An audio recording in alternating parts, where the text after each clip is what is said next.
Hi everyone, welcome to another episode of weekly chart breakout, जिसमें हम बात करते हैं हर एक वीक एक ऐसे चार्ट की जिससे हमें बहुत कुछ सीखने को मिलता है। जिसमें बात होती है ब्रेकआउट्स की, जिसमें बात होती है वॉल्यूम्स की, और हमने वो क्यों चुना होता है उसके पीछे के लॉजिक की। और अगर आपको उस किसी चार्ट में इन्वेस्टमेंट करना है तो आप अपने पर्सनल फाइनेंशियल एडवाइजर की राय जरूर लें। तो चलते हैं चार्ट पे। इस वीक मैंने जो चार्ट चुना है वो आपके सामने है एचडीएफसी बैंक का। एचडीएफसी बैंक, जैसा कि जो भी लोग शेयर मार्केट में हैं वो जान रहे होंगे कि एचडीएफसी बैंक एक्चुअली सारे इंस्टीट्यूशनल ब्रोकर्स जो हैं या फिर एचएनआई हैं, एफआईआईज हैं, उनका फेवरेट स्टॉक रहा है।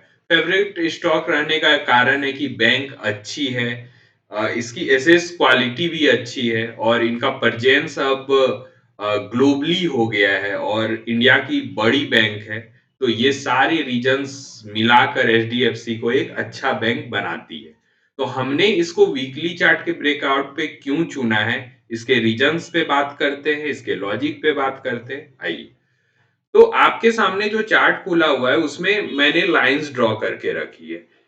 एचडीएफसी बैंक काफी दिनों से इस रेंज में आप देख रहे हो चल रहा है। इस रेंज में एचडीएफसी बैंक लगभग 2020 में, नवंबर 2020 में इंटर किया था और आज हम लोग 2024 में खड़े हैं, यानी लगभग 3 से 4 साल का टेन्योर हो गया है, 3 साढ़े 3 साल का टेन्योर। एचडीएफसी बैंक इसी रेंज में ट्रेड कर रही है। ना तो वो ऊपर का मूवमेंट दे रही है ना नीचे का मूवमेंट दे रही है। जब ऊपर के लेवल पर जाती है यानी 1700 के आसपास जब जाती है तो काफी बिकवाली आती है, और जब नीचे 12 13 1400 के रेंज के आसपास आती है तो इसमें काफी बायर्स एक्टिव हो जाते हैं। तो हम लोग बात करते हैं कि अभी हमने इसको क्यों चुना है। तो अभी चुनने का रीजन है ये वीकली कंसोलिडेशन का ब्रेकआउट और नीचे वॉल्यूम बार्स का सपोर्ट। आप जब देखोगे तो एचडीएफसी बैंक लगभग 23 जनवरी से लेकर 26 मार्च, यानी 3 महीने तक लगभग इस रेंज में था, यानी 1400 1450 के रेंज में। इस वीक एचडीएफसी बैंक इस रेंज को ब्रेकआउट करके बाहर आया है और 1550 के आसपास की क्लोजिंग दी है। तो ये बड़ा रीजन है कि जो स्टॉक लगभग 3 महीने से एक रेंज में कंसोलिडेट कर रहा था उसने ब्रेकआउट दिया है। और अगला जब रेसिस्टेंस हम देखते हैं तो ये 1700 के आसपास का नजर आता है, यानी 1550 पे अभी ये स्टॉक खड़ा है। अगला रेसिस्टेंस 1750 है, यानी 150 पॉइंट के, सॉरी, 1700 के आसपास का है। तो लगभग 150 पॉइंट का मूवमेंट हमें यहां से साफ साफ दिखता है। तो 10% का movement within a week, within 3 week 4 week, और टाइम एग्जैक्ट तो कोई नहीं बता सकता, लेकिन हम एज्यूम कर सकते हैं कि लगभग 2 से 3 महीने में ये वहां तक पहुंच सकता है।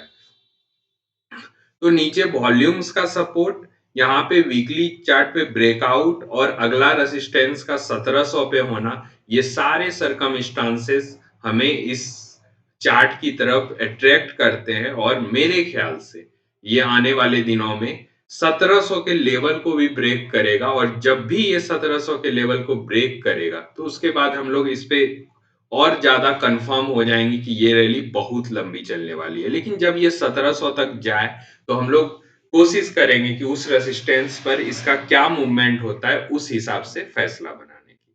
तो अभी पहला चार्ट ऑफ द वीक हमारे तरफ से एचडीएफसी था। अब चलते हैं दूसरे चार्ट ऑफ द वीक। इस बार मैं दो चार्ट्स, क्योंकि मुझे दो चार्ट्स अच्छे लगे इसलिए मैं दो चार्ट्स बताऊंगा। केम्स, ये दूसरा चार्ट है। आईटी से रिलेटेड कंपनी है, एक सपोर्ट प्रोवाइड करती है कंपनीज को। और पिछले वीक हमने देखा कि ये इस कप का यहाँ पे ब्रेकआउट आया है। ब्रेकआउट अभी अच्छे से स्टेब्लिश नहीं हुआ है। तो जो थोड़ा रिक्सी ट्रेडर है, जो जिनको लगता है कि हाँ ब्रेकआउट थोड़ा सा भी ऊपर आया हो तो हम ट्रेड कर सकते हैं, उन लोगों के लिए तो अभी ब्रेकआउट आ चुका है। लेकिन जो कंफर्ट लेवल में आके ट्रेड करते हैं कि जब तक हमारा ब्रेकआउट अच्छे से सस्टेन ना हो, यानी 2-3% ऊपर लाइन से सस्टेन नहीं हो तब तक हम भरोसा नहीं करेंगे, उनके लिए अभी वेट करना पड़ेगा।